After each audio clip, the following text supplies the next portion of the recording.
Bonjour à toutes et à tous, nous sommes ravis de vous retrouver dans Ensemble c'est mieux. J'espère que vous allez bien. C'est bientôt l'heure du déjeuner et si on se mettait ensemble à la cuisine zéro déchet pour arrêter de nourrir nos poubelles, c'est très tendance en ce moment et vous allez voir que chacun, à notre échelle, on peut préserver la planète. D'ailleurs Evan, on te retrouve à la Richardée près de Saint-Malo ce matin. Tu vas régaler nos papilles à distance. Quel est ton programme si appétissant ce matin ?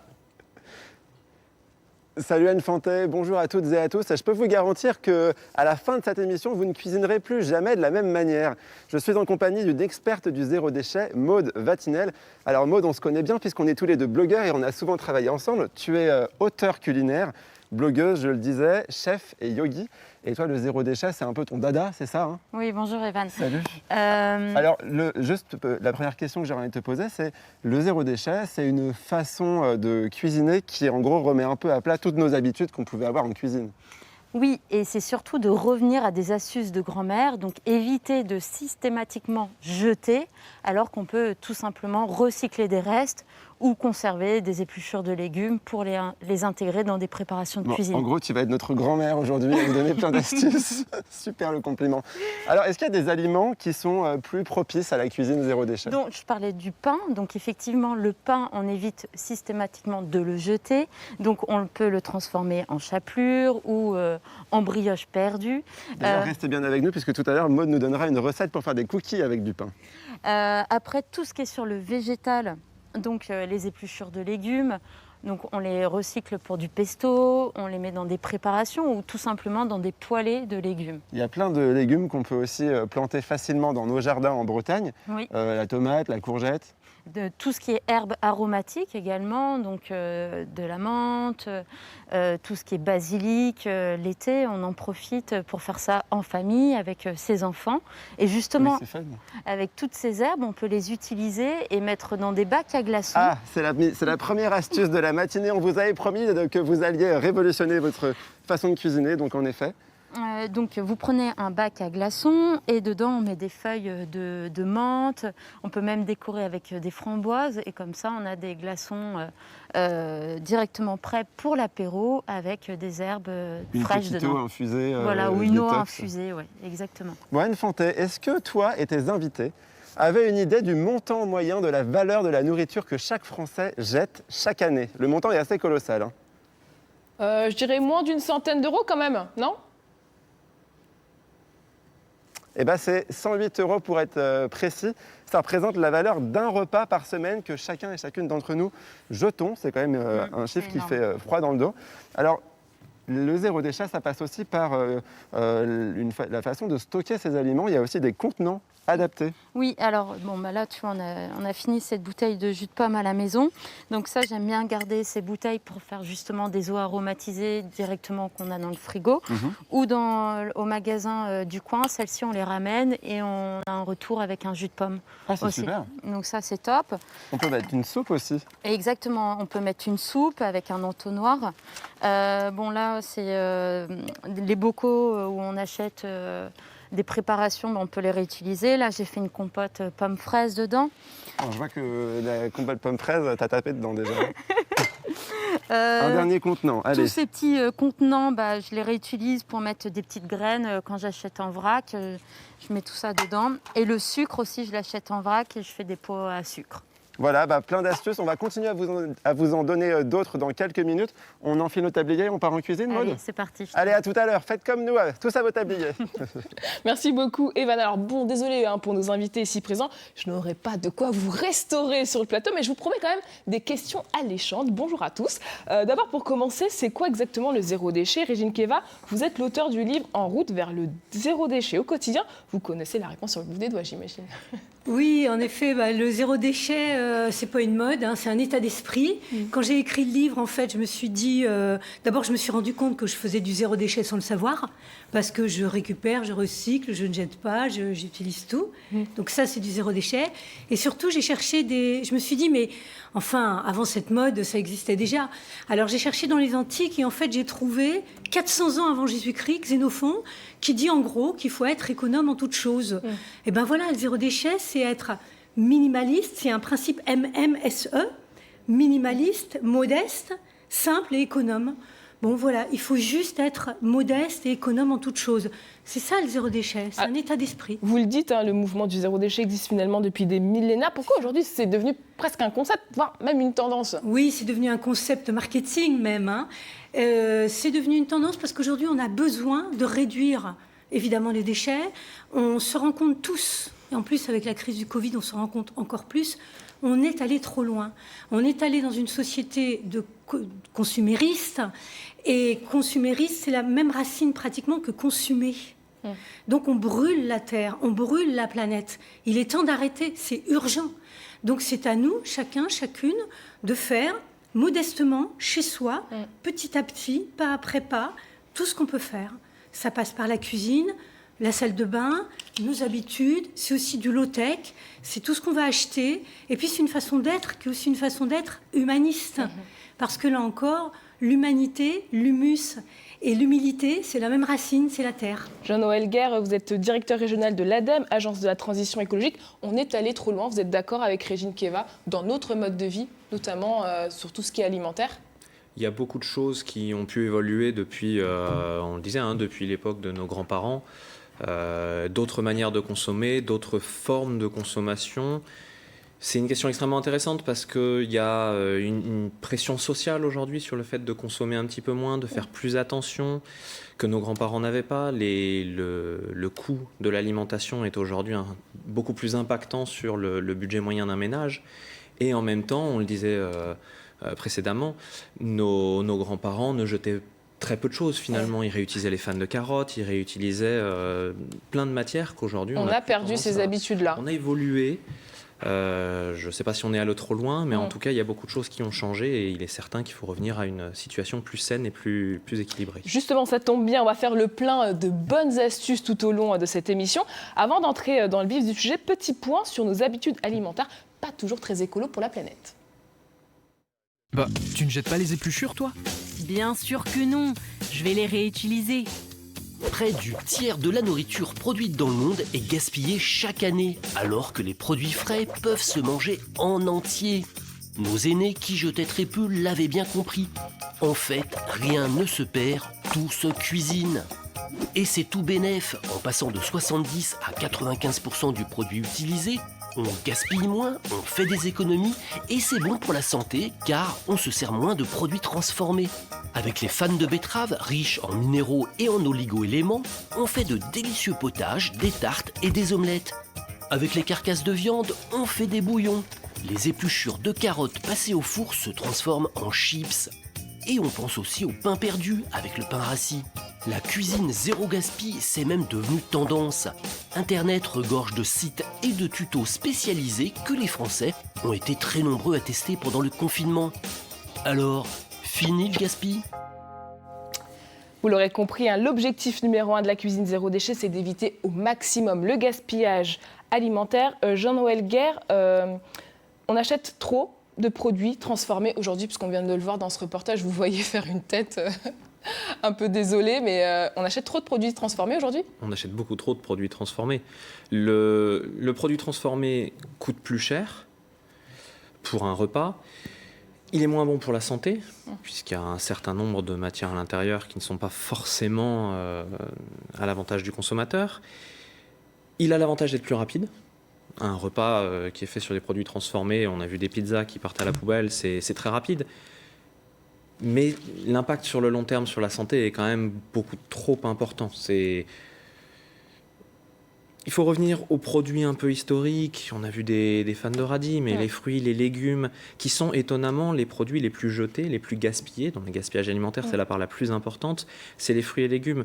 Alors que ceux-ci peuvent être utilisés, qu'ils soient encore en très bon état ou qu'ils soient potentiellement un peu abîmés. Il y a parmi toutes les pistes pour réduire le gaspillage alimentaire, utiliser des fruits et des légumes, même un peu abîmés, utilisant des anciennes recettes ou des choses comme ça, c'est... Et il y a d'ailleurs ce chiffre, hein, chaque Français produit par an 354 kilos d'ordures ménagères. Et il y a aussi peut-être dans le thème des produits transformés, une méconnaissance sur les dates limites de consommation. Alors il y a un problème avec les dates limites de consommation. Il y en a deux qui sont très importantes. C'est à le consommer jusqu'au et à consommer de préférence avant le. À consommer jusqu'au, passer la date, le produit n'est plus bon. Il est potentiellement impactant pour la santé.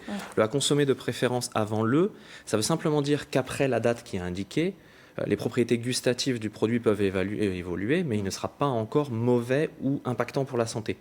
Et on a tendance à prendre ces deux dates et à consommer que c'est des dates et considérer que c'est des dates limites de consommation à chaque fois, et donc se retrouver à jeter des produits qui sont encore bons, mais dont les propriétés gustatives commencent à évoluer petit à petit. Alors pour changer la donne, quelle est la première étape capitale pour entamer sa transition vers la cuisine zéro déchet, Régine Keva ? La première, il y a plusieurs étapes en fait. D'abord, c'est vrai qu'il faut acheter en vrac, c'est beaucoup plus intéressant. D'abord parce qu'on va mesurer nos portions, on va moins jeter, on n'est pas obligé d'acheter 1 kilo à chaque fois, par exemple. Et puis, l'important, ça va être de cuisiner les restes. Enfin, moi, je milite pour les petits frigos. Parce que plus on a un petit frigo, moins on jette. Parce qu'on va être plus en mesure de vérifier ce qu'il y a dedans. C'est fou. Enfin, les grands frigos, c'est aussi une mode qui vient des films américains, etc. On se la joue avec des grands frigos, toujours remplis. Mais qu'est-ce qu'on jette dedans? Qu'est-ce qu'on consomme vraiment? Un frigo, ça doit se faire tourner régulièrement. Ça suppose aussi un peu d'imagination quand même. C'est ça. Alors il faut... En fait, la cuisine, c'est la création, de la créativité. On n'est plus habitué à créer, à inventer. En fait, parfois, c'est des choses extrêmement simples. On va prendre 2 tomates qui se perdent, on va les faire revenir à la poêle, on va mettre un œuf dedans, on va mettre un peu d'herbe, de la ciboulette, et hop, on a une omelette. Donc c'est extrêmement simple, en fait. Il faut juste avoir l'imagination et se dire que ce qu'on va faire nous-mêmes, ça va être bon pour la santé, créatif, intéressant et nourrissant. Et tendre vers un idéal zéro déchet, ça permet de faire des économies vraiment? Ça permet de faire des économies. L'ADEME a expérimenté avec plusieurs associations, 3 associations de consommateurs et 263 foyers. C'était il y a quelques années. On a travaillé avec ces foyers pour essayer de voir comment réduire ce gaspillage alimentaire, comment réduire l'alimentation qui était vraiment consommée versus l'alimentation qui était jetée. On arrive quand même, avec ces 263 foyers, à 60% de réduction du gaspillage alimentaire, ce qui fait quand même, on disait tout à l'heure, 100 € par an, 60 € par personne d'économie. Donc pour des foyers de potentiellement 4 ou 5 personnes, on arrive tout de suite à plusieurs centaines d'euros qui peuvent être économisés par an. Alors, il y a des municipalités, par exemple à Besançon, qui privilégient la tarification incitative sur les déchets. Plus la poubelle est remplie, plus c'est cher. Contrainte par le portefeuille, c'est quelque chose qui va fonctionner selon vous? C'est quelque chose qu'il faut faire? Moi, je crois à l'éducation. Je ne crois pas à la répression. Pour moi, l'éducation, en toute chose, dans tous les domaines, c'est la base. Donc oui, il y a des gestes d'autrefois. Comme on dit, on parle des grands-mères, d'un esprit d'avant. Il y a des choses qu'il faut peut-être réapprendre parce qu'il y a peut-être des générations qui ne savent pas qu'on peut faire tremper du pain dans du lait, battre un œuf dedans et puis faire un fond de gâteau avec. Donc voilà, moi je crois vraiment à l'éducation. Je me tourne vers vous, Gilles Potier, en tant que président de la Banque alimentaire de Rennes. Est-ce qu'il faut contraindre par le portefeuille pour réduire les déchets dans nos poubelles? Nous travaillons que des produits qui sont des dons effectués par la grande distribution ou par l'industrie agroalimentaire, les producteurs de l'agroalimentaire. Mais nous participons aussi à la lutte contre le gaspillage puisque 60% de nos dons proviennent de ces circuits de distribution. Donc il y a une seconde vie finalement à ces produits-là. On va retrouver, je vous propose de retrouver depuis Lorient Thaïs Catlino. Vous avez ouvert en juillet 2019 votre café-restaurant Zéro Déchet. Qu'est-ce que vous avez mis en place contrairement à un restaurant traditionnel? Parce qu'on parlait des déchets. Bonjour. Bonjour. Il y a pas mal de choses qu'on a mis en place depuis le départ, depuis l'élaboration du projet, y compris dans l'aménagement de l'espace. Le bois que vous voyez derrière, c'est récupéré, le parquet aussi, la majorité de notre équipement. Et après, en cuisine plus spécifiquement, il y a pas mal de d'aspects. Par exemple, vous avez parlé, tout ce dont vous avez parlé en fait dans l'émission depuis le départ, anti-gaspillage, on travaille exclusivement des produits bruts. On s'approvisionne très souvent en direct avec les producteurs, ce qui nous permet aussi de réduire les emballages, puisqu'on réutilise les emballages. Je donne un exemple. Le lait, notre productrice de lait nous livre des seaux de 10 litres et nous, on les met en bouteille pour les utiliser. On lui rend les seaux et ainsi de suite. Et c'est comme ça pour la majorité de notre approvisionnement de frais, de légumes, etc. On a un producteur de légumes qui nous donne... qui nous vend, mais à prix réduit, pas mal de surstock ou de légumes qui sont abîmés, qu'il ne peut pas vendre forcément à des particuliers, puisque nous, on transforme tout, c'est moins gênant. Et voilà, et ça, c'est le travail de l'équipe en cuisine. Et vous parliez aussi d'imagination. Là, actuellement, il y a Maëlan qui est en train de créer le menu du jour. Et en fait, tous les jours, ça change, ce qui nous permet aussi de nous adapter vraiment à l'approvisionnement qu'on peut recevoir toutes les semaines. Un petit problème de lumière sur le plateau, mais c'est une affaire qui marche pour vous, Thaïs, depuis 1 an que vous avez ouvert votre restaurant? Oui, mis à part ce petit épisode de Covid qui nous a un petit peu coupé dans notre élan, oui, ça marche très bien. Les gens sont assez curieux pour la majorité de voir comment ça fonctionne et en fait, ça leur plaît de voir aussi. Enfin, c'est une cuisine ouverte, donc on voit vraiment comment ça marche. Donc, et justement, un succès. Est-ce que vous avez le sentiment de créer une relation différente avec vos clients? Oui, tout à fait. Je parlais de l'aménagement, des travaux, etc. Le fait d'avoir réutilisé beaucoup de matériaux, ça a nécessité pas mal de main-d'œuvre. Et donc, on a fait appel aux gens qui pouvaient nous suivre depuis le départ, aux voisins, etc. Et donc, on a commencé à créer une petite communauté.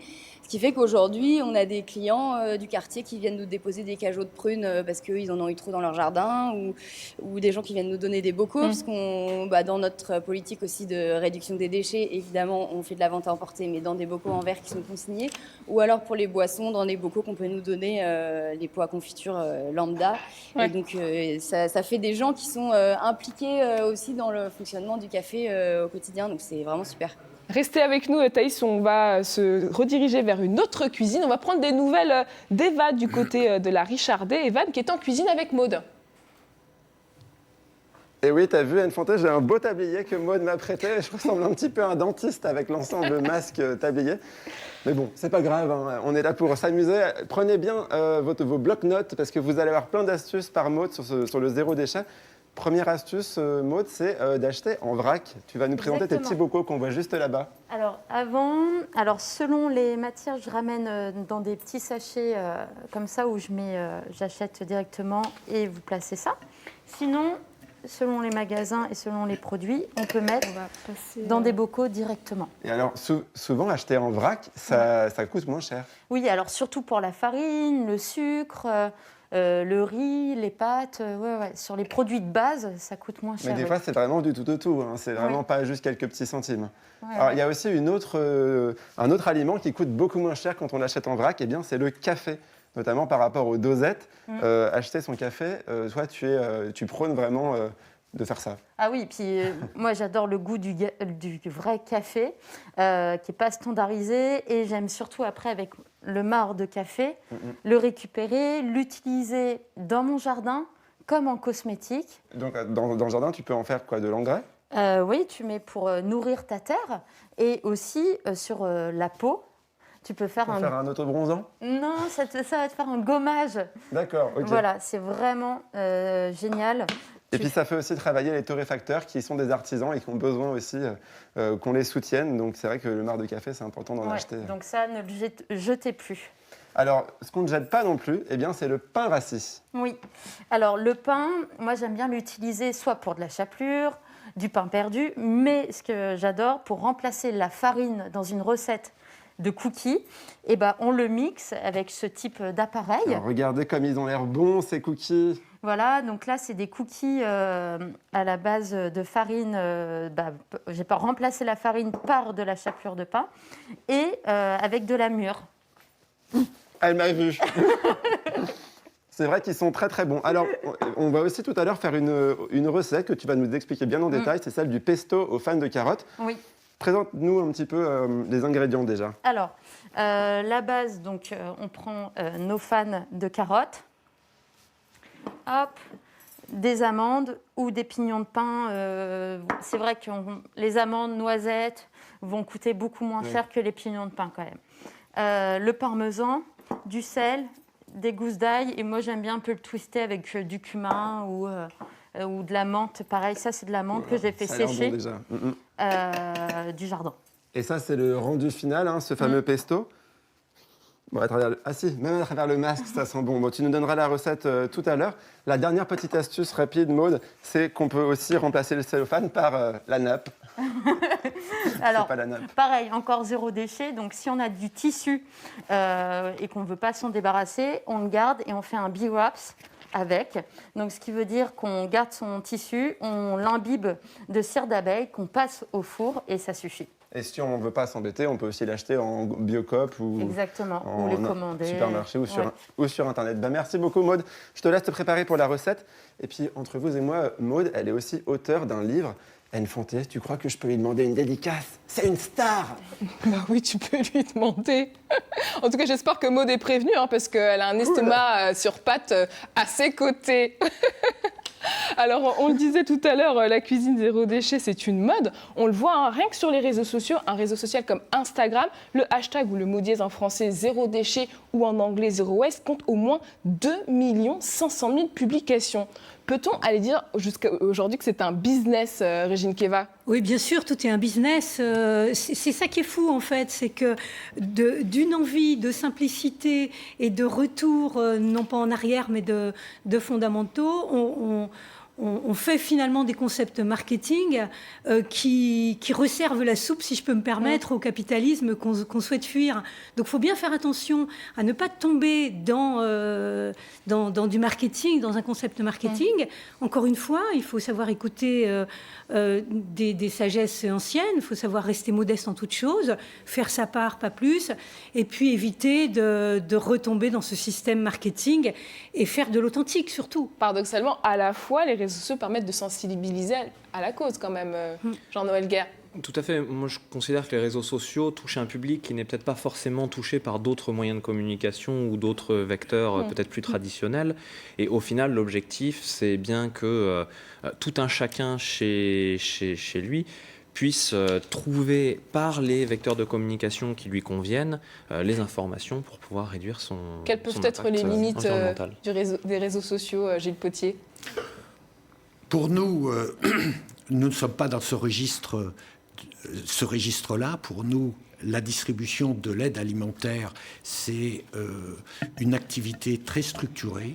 On va y revenir tout à l'heure, oui. Et pas déployée au niveau de l'activité familiale. Moi, j'ai une petite question pour Thaïs Catlino, qui est avec nous depuis Lorient. Finalement, est-ce qu'on peut être 100% zéro déchet, Thaïs? Alors, peut-être, mais nous n'avons pas réussi, en tout cas. Non, on n'est pas 100% zéro déchet, mais depuis le départ, on a le projet de faire un bilan carbone. Donc, un des indicateurs, c'est de mesurer nos poubelles, enfin de peser nos poubelles. Donc, tous les soirs, depuis plus d'1 an, on pèse nos poubelles. La poubelle des emballages, la poubelle de gaspillage alimentaire, à dissocier de la poubelle des déchets verts de cuisine, qui ne sont pas comptabilisés de la même façon dans un bilan carbone. Et donc, on arrive à les diminuer. On voit bien la baisse de notamment les emballages. On a réussi à mettre en place de plus en plus d'actions, de trouver de nouveaux fournisseurs, etc. Et des nouveaux moyens de réutiliser les contenants. Et donc, ça permet de baisser. Par rapport à il y a 1 an, on a réduit d'un bon tiers le poids de nos emballages moyens par semaine. Et après, nos déchets verts, on utilise une sorte de compost qui s'appelle le bokashi. Donc, c'est un compost par lactofermentation. C'est un procédé qui vient du Japon. Et on a un partenaire, Jean Hostos, de l'association Éthique et Troc, qui, toutes les semaines, nous livre des seaux et des lactobacilles, donc les fameuses bactéries qui permettent de stabiliser la matière, d'empêcher la putréfaction, et qui permettent aussi de réutiliser cette matière au bout de 3 semaines à peu près, donc beaucoup plus rapidement que dans un compost classique, que lui utilise dans les jardins partagés du pays de Lorient. Et ce qui lui permet de faire pousser son potager. Et c'est un procédé qui utilise à peu près 6 fois moins de gaz à effet de serre qu'un compostage classique. Merci beaucoup, Thaïs. On ne peut pas être 100% zéro déchet, mais on peut faire pas mal de choses avec tout ce que vous nous dites. Merci d'avoir été avec nous et bon service à vous ce midi. Merci beaucoup, merci à vous. Alors, vous le savez, chaque jour, on vous donne des idées pour vous engager sur votre territoire. Puisqu'on parle alimentation ce matin, voici quelques recommandations pour ceux qui souhaitent s'investir, par exemple, auprès d'une banque alimentaire.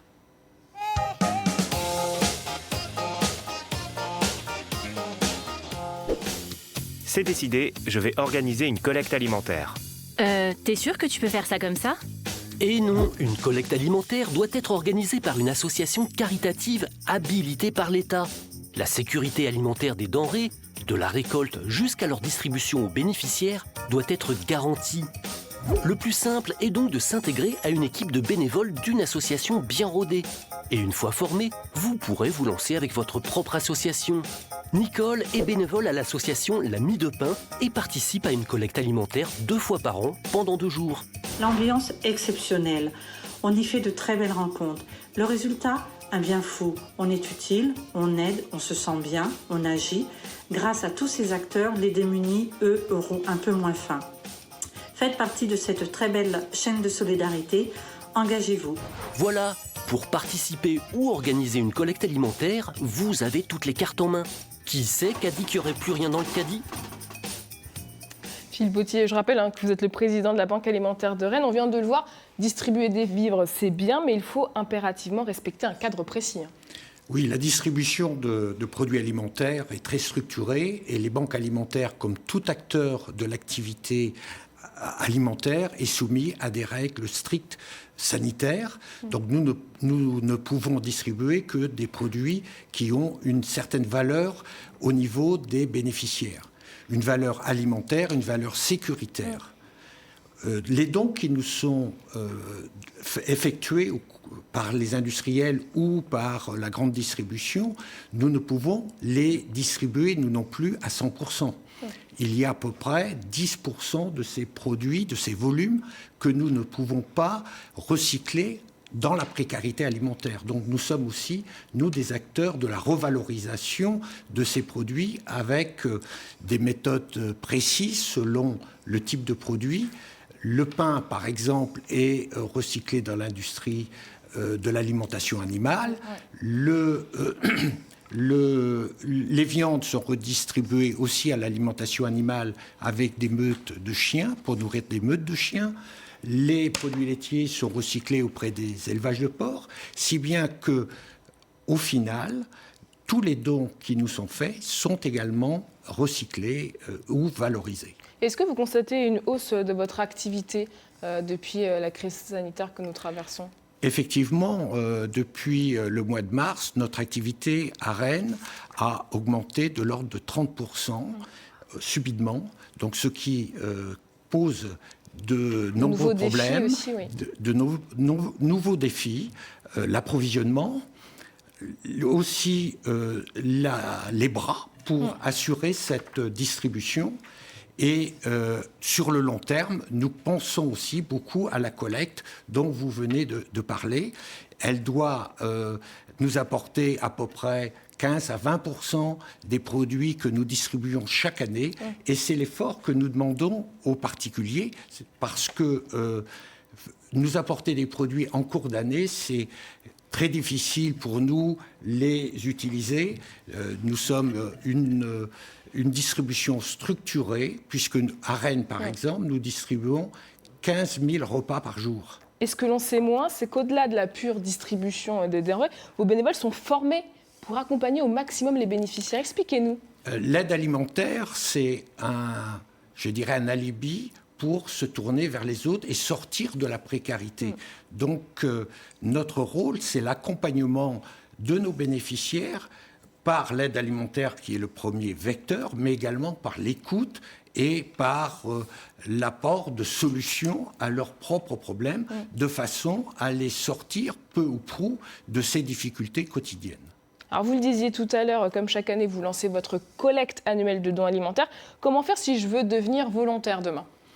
Eh bien, le plus simple, c'est de prendre contact avec nous, soit par des moyens téléphoniques qui sont à la portée de tous, soit par les moyens numériques comme Internet. Et sur nos sites Internet, nous avons des rubriques « Aidez-nous ».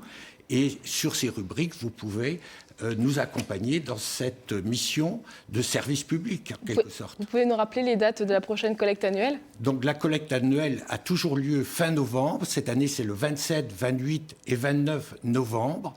Donc c'est des journées très importantes pour nous et qu'il ne faut pas manquer. Il nous faut des bras pour être dans les linéaires, pour informer les consommateurs. Et il nous faut aussi des donateurs, des consommateurs généreux pour nous accompagner tout au long de l'année dans notre mission de lutte contre la précarité alimentaire. Merci beaucoup. On passe maintenant à notre rubrique emploi, rien à voir avec la cuisine. Il est souvent cité dans la liste des plus beaux métiers du monde. Sage-femme, c'est notre métier du jour, regardez. Voilà, super, génial. C'est génial ce que vous faites. Ne lâchez pas, c'est super. Morgane Chaubet, j'ai 34 ans et ça fait 11 ans que je suis sage-femme. On fait quand même ces métiers-là par amour et par vocation. Voilà, soufflez. Soufflez tout par la bouche. Voilà, lâchez tout. Et on va y aller. C'est vrai que moi, j'ai une petite préférence quand même pour la salle de naissance, pour vivre les accouchements et le déroulement du travail. Super, allez-y encore. Là, ça progresse bien.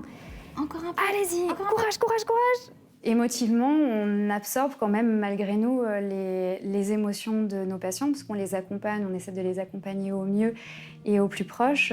D'intervenir à un moment si particulier, et quand même, il y a une magie dans la naissance, et on se sent très, très privilégié d'être acteur avec eux à ce moment-là. Regardez qui est là. Regardez qui est là. Voilà, félicitations. Bravo à tous les deux. C'est vrai que nous, les sages-femmes, on a la particularité d'être peu nombreuses quand même. Il y a peu de sages-femmes par rapport au flot d'infirmières ou de médecins. Et donc, on est une profession qui est peu connue, mal connue, et souvent, du coup, qui n'est pas reconnue.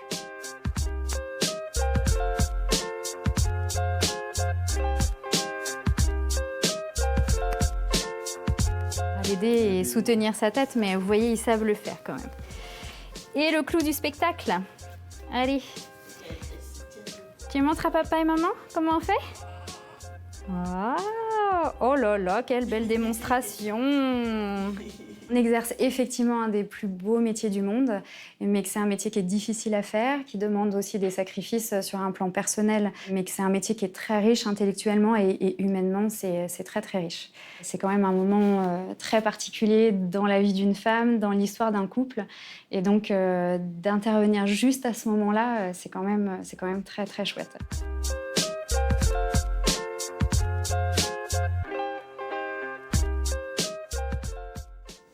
Et l'on retrouve depuis Brest Anne Moelle, directrice de l'école de sage-femme de Brest. Bonjour.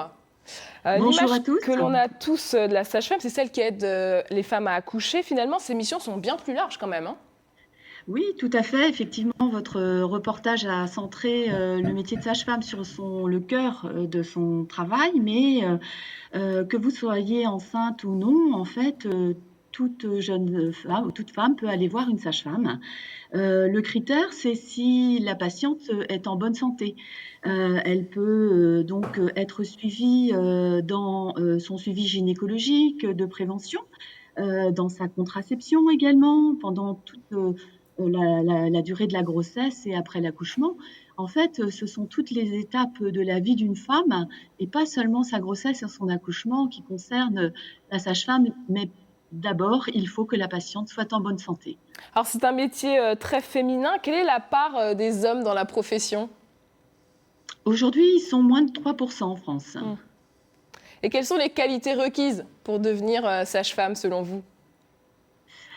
Alors, je pense que la première des qualités, c'est d'avoir le sens des responsabilités. Bien sûr, le sens du contact, de la communication. Il faut savoir être explicite dans sa communication. Mais à l'inverse, il faut aussi comprendre les non-dits. Donc, tout ça, ça demande en fait du sens de la communication. Il faut être dynamique. Il faut aussi aimer l'action, aimer travailler en équipe. et aimer travailler en équipe hospitalière ou en clinique, mais également dans les réseaux avec les médecins, avec les gynécologues obstétriciens, avec les professionnels sociaux, avec les associations, etc. Et quel est le métier, quelles sont les études à suivre, pardon? Alors, pour devenir sage-femme, il faut 5 ans d'études. Donc, c'est ce que l'on appelle un grade master.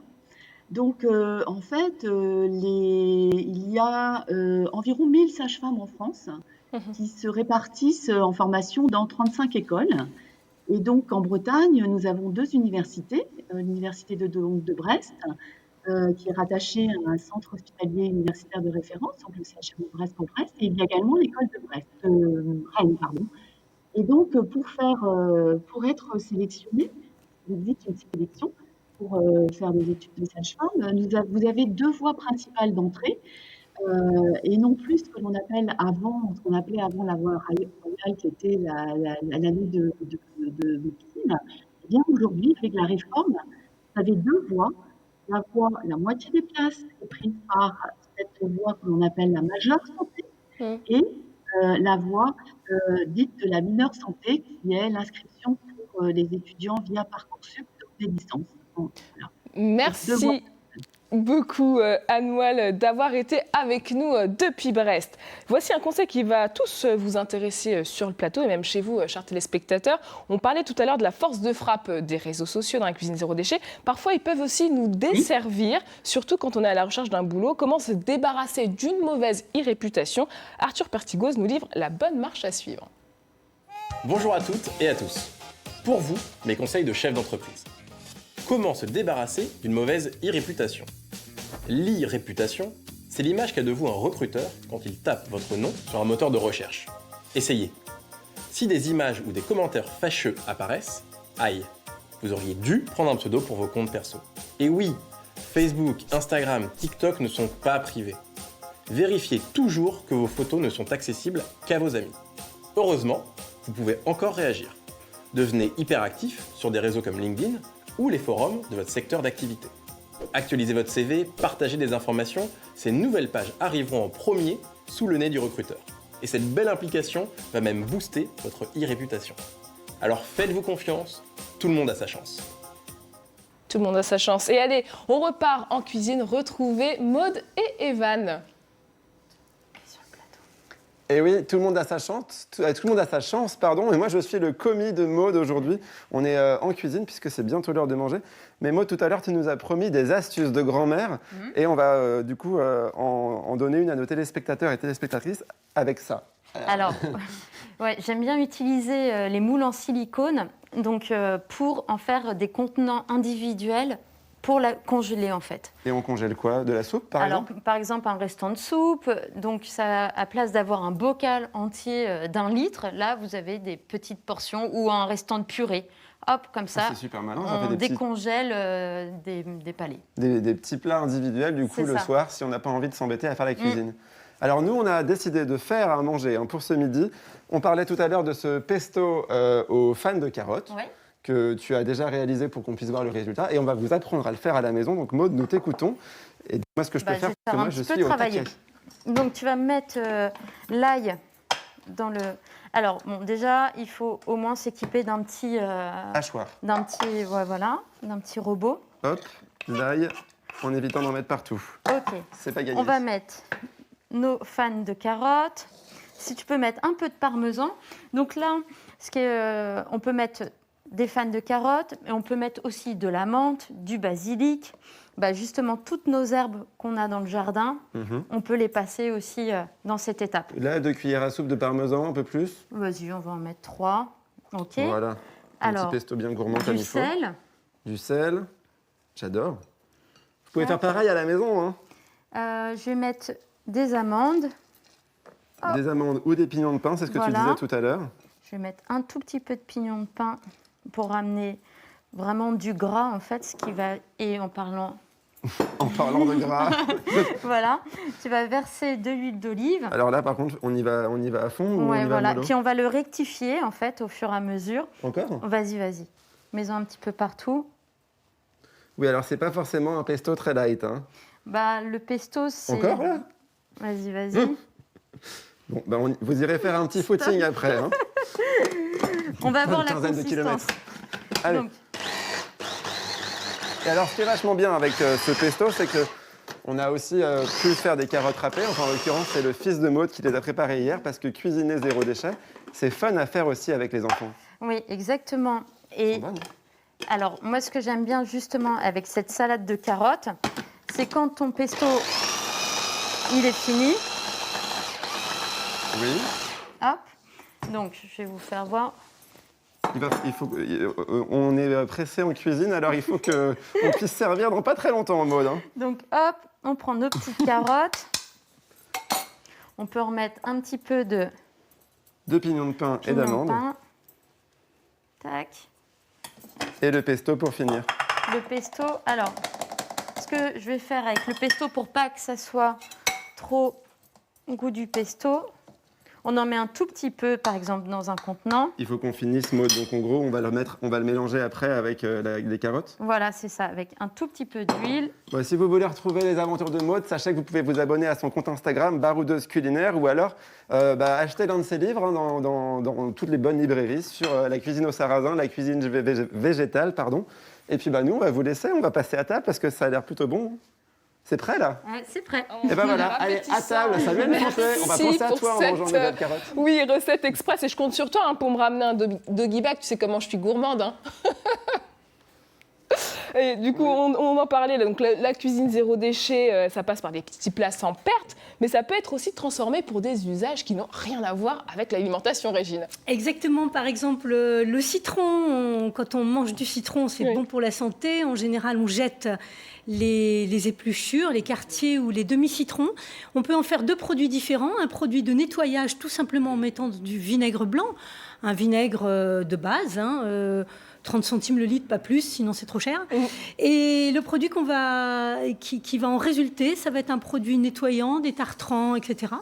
Et deuxième possibilité, on va prendre un vinaigre de cidre qu'on peut faire soi-même, maison, et on va y ajouter ces quartiers de citron. Alors bien sûr, plutôt du citron bio, à cause des résidus de pesticides possibles dans la peau des agrumes. Et on va évidemment avoir un vinaigre de citron maison. Vous connaissiez ces astuces, Jean de Welguer? Je connaissais pas ces recettes, mais elles ont l'air... en tout cas, l'une a l'air appétissante. Oui, ça ressemble beaucoup à du rhum arrangé. Oui, c'est assez étonnant. il y a ça aussi. Gilles Potier, vous avez l'air ébahi. Oui, pour nous, cette valorisation des déchets n'est pas dans notre registre. Hein. Pour nous, la valorisation des déchets, par exemple les fruits, qui ne sont pas distribués, c'est notre atelier confiture et notre objectif, c'est de faire zéro déchet aussi. Merci à tous, Gilles Le Potier, Régine Kieva, Jean-Noël Guerre d'avoir été avec nous. Ensemble, c'est mieux, c'est déjà terminé. Bonne journée à vous qui êtes sans doute en train de préparer votre repas du midi. On se retrouve demain à la même heure. Bonne journée ensoleillée à toutes et à tous.